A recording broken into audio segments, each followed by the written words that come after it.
Hi everybody, Nick here, and today I got a review for you of an interesting little gem, and that's your Spyderco Chaparral. Now the Chaparral's got a lot of interesting things going for it. It's a Taichung-made Spyderco, and it's really kind of designed as a small gentleman's folder, and I think it does that extraordinarily well. So let's just jump into it, talk about the good, the bad, and the ugly of this here knife. The good on it is, first and foremost, the fit and finish is really well done. Everything is put together very nicely. You can see all of your lines are nicely done. I mean, it's well constructed, as you would expect of a Taichung Spyderco.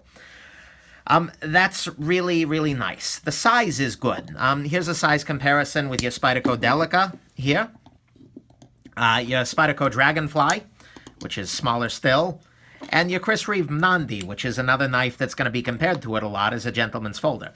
This is not a very big knife at all, and it carries extra small because you've got your Spyderco wire clip on it here.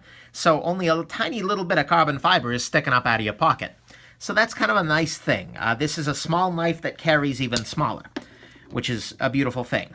The ergonomics are good. It's a Spyderco. It's not perfect. It's not Manix 2 level ergos, but by God, it's pretty damn good.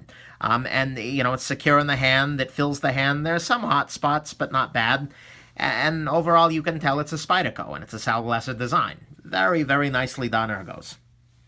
It's got a really, really thin blade made of CTS XHP, which is not a bad steel at all, but this blade is very thin. I mean, compare it to your Dragonfly, and it's just about, well, actually, it's even a little thinner than your Dragonfly.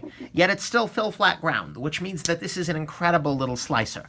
It's great for paper, great for apples. This is just a slicing machine. That also means that this is not going to be an excellent hard use kind of blade. You're not going to be doing much in the way of batoning with your Spyderco Chaparral, but that's okay. You shouldn't anyways.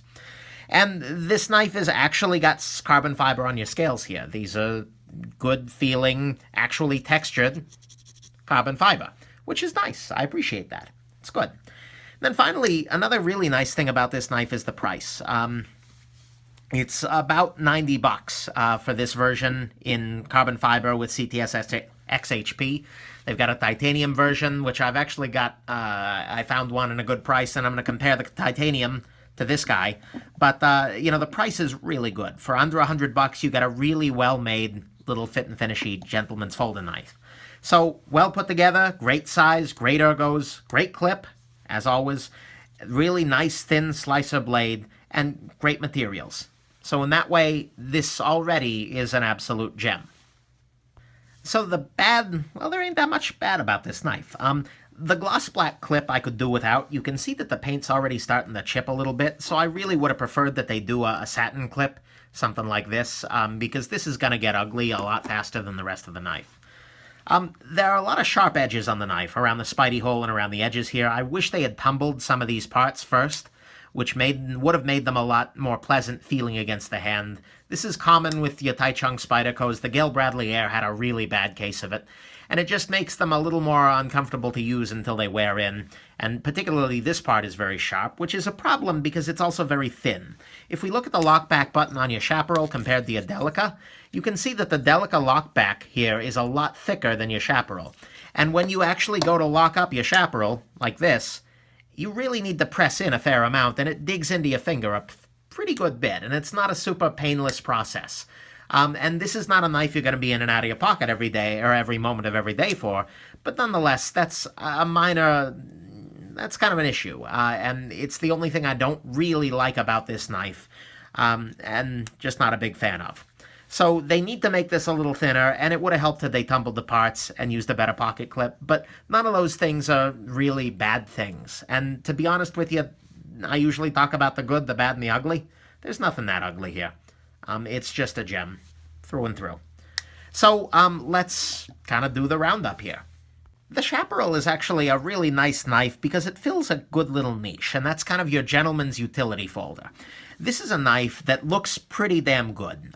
This looks good in a suit, and it's also pretty damn functional. It's a nice slicer, it's well done, it's a good steel, and so this is a knife that you will be perfectly well equipped with and still look pretty good. And I compare it to two, or actually three other knives.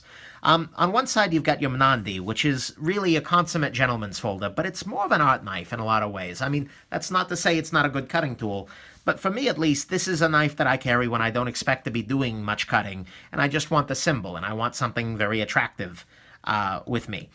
Then on the other side, there is your tie lock, which is another gentleman's type folder, but is much beefier and much more ready for, I don't want to say hard use, but this is a knife that's going to be good for a lot of cutting tasks because you've got a fair amount of blade and, really good steel. So in many ways, your Chaparral is your middle ground. And it's also a very different knife than your Dragonfly. Your Dragonfly is another small utility, non-scary folder, but your Chaparral looks a hell of a lot better than your Dragonfly. If you take this out of your suit pocket, people are going to look at you a little funny. You take this out of your Chaparral, out of your suit pocket, people are going to oh, huh, that's nice. Yeah, okay, carbon fiber, cool. And especially the titanium version, which should be interesting to compare here. So the Chaparral is a really, really great knife. It's a gem, 100%, no questions there. It looks really nice. It's got a great blade. It's got good steel. And the construction is just really great fit and finish. And all of this is in a $99 package. That's not that much more than a lot of your Delica even is, $70, $60, and it's only $10 more than your ZDP Dragonfly. So this is just a really great knife if you work in an office and you want something that's going to look good and have a lot of really good functionality. It's not your outdoors knife. It's not your hard use. But if you're like me, you're an office drone, and you need to cut things sometimes, this is a really great choice. So think about the Chaparral. I'm really glad that I gave this guy a try and a trade, because it's a gem, 100% sure. And, yeah. So anyways, Chaparral, great gem. Be on the lookout for a review comparing this version to the titanium. I'll probably have more opinions then. And for now, we'll wrap it up. Have yourself a wonderful rest of the day, and if you get a chance, check out a Chaparral. Pretty decent.